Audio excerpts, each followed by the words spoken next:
It's time to face the truth. You suck at sports betting. A lot of people are afraid to admit this fact. They often tell their friends that they are break even or up a little money or down a little money long term. If you are using any of those phrases to your friends, I can almost guarantee you you're actually losing money sports betting. Admitting that you can't make money sports betting is very difficult, especially in a community where ego plays such a big role in it. Often picking the winner feels better than actually getting paid out because it feeds into your ego. So today we're going to talk about the three biggest mistakes you're making that make your bets terrible. Before we get into it, you're probably asking yourself, why the hell is this guy telling me that I suck at sports betting? What does he know that I don't? The fact is, I've been in your shoes. I've been a losing sports bettor. I've lost for years in a row, telling my friends that I was break even or maybe up a little money when in reality, I was down pretty bad. Fortunately, before it got too bad, I realized I was going to be sports betting for the rest of my life. And if I couldn't find a way to actually become profitable, I was going to lose so much money over the course of my lifetime.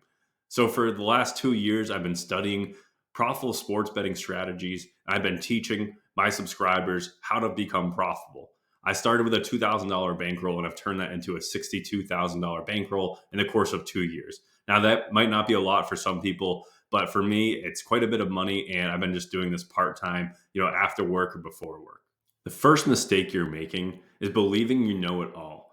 The best sports bettors in the world are always adapting and changing their strategies, and they always want to continue to learn. If you are stuck in your ways or think you know it all, you have no chance of making money sports betting.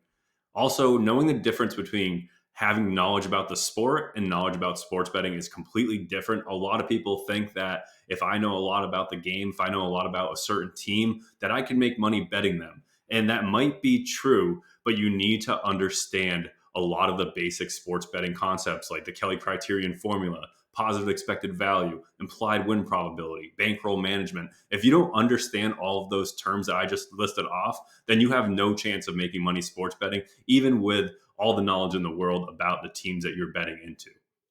Sports books love customers that think they know it all about the sports, and they will end up just taking all of your money because you think you're placing good bets. In reality, you're not. I mean, if everyone could make money sports betting that had knowledge about sports, it would be easy.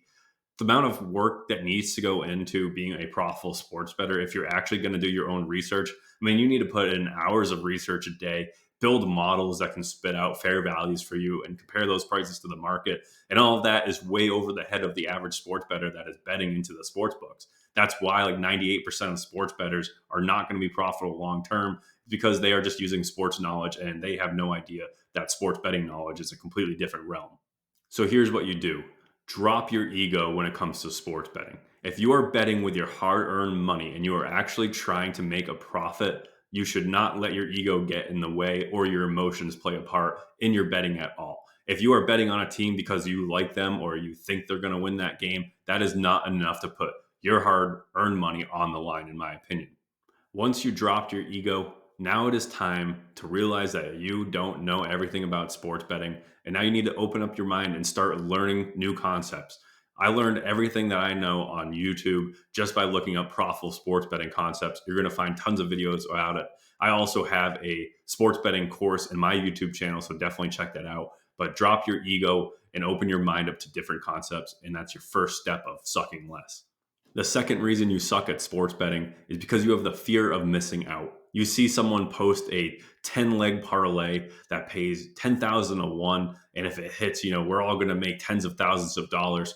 Let me tell you something. This is the biggest scam, especially with cappers on Twitter. Well, they will just post tons of parlays. They'll bet tons of long shot parlays until one hits. And then that's the one that you're going to see on your Twitter timeline of the $100 bet that turned into $100,000. Meanwhile, they lost hundreds of bets before that, but now they have a free advertisement to their customers where you think, hey, this guy can make me hundreds of thousands of dollars, ten thousands of dollars with these crazy long shot parlays.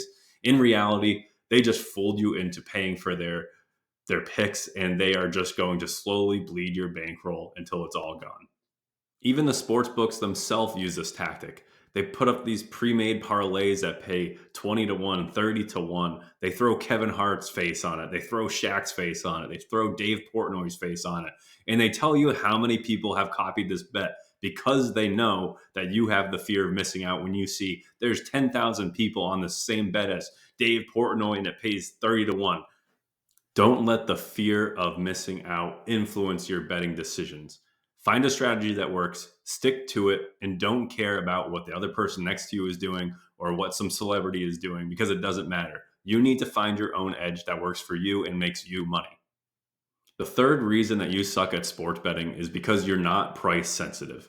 And what I mean by that is you probably only have one sports book where if you see the team you like, you see their money line is priced at minus 115, you're just going to go ahead and check and place that bet and not check the other sports books. Meanwhile, on a different sports book, you might be able to get the price at minus 105, which is 10 cents better. Now, long term, this amount of money adds up a lot and it will make a big difference in your ability to make money long term or just lose less money by finding better prices. So, for an example here, I ran a simulation where we have two bettors, each winning at a 53% win rate, which is pretty solid. One bettor is placing bets at minus 105, and the other bettor is placing bets at minus 115. Now, over the course of 10,000 bets, betting $100 a play, the bettor that is placing bets at minus 105 will long-term profit $35,000. Now, the number two bettor who is betting at minus 115 odds, they are going to end up negative $8,000. So that's like a $43,000 difference between betting minus 115 versus minus 105 over the course of 10,000 bets, which might seem like a lot for you, but if we are looking at a lifetime of bets, 10,000 is probably pretty low. I hope this video was a reality check to some people, and hopefully it puts you on a different path. Instead of losing money sports betting, you can now start making money sports betting. Like I said, the first step is learning about sports betting concepts. So I made a free sports betting course 100% on YouTube. The first video is right here. You can click on that. I also have a free Discord where I help educate people on how to make money sports betting. It's called the Sharp Money Discord. So check that out below also. I appreciate you guys watching. I'll see you next time. Good luck out there.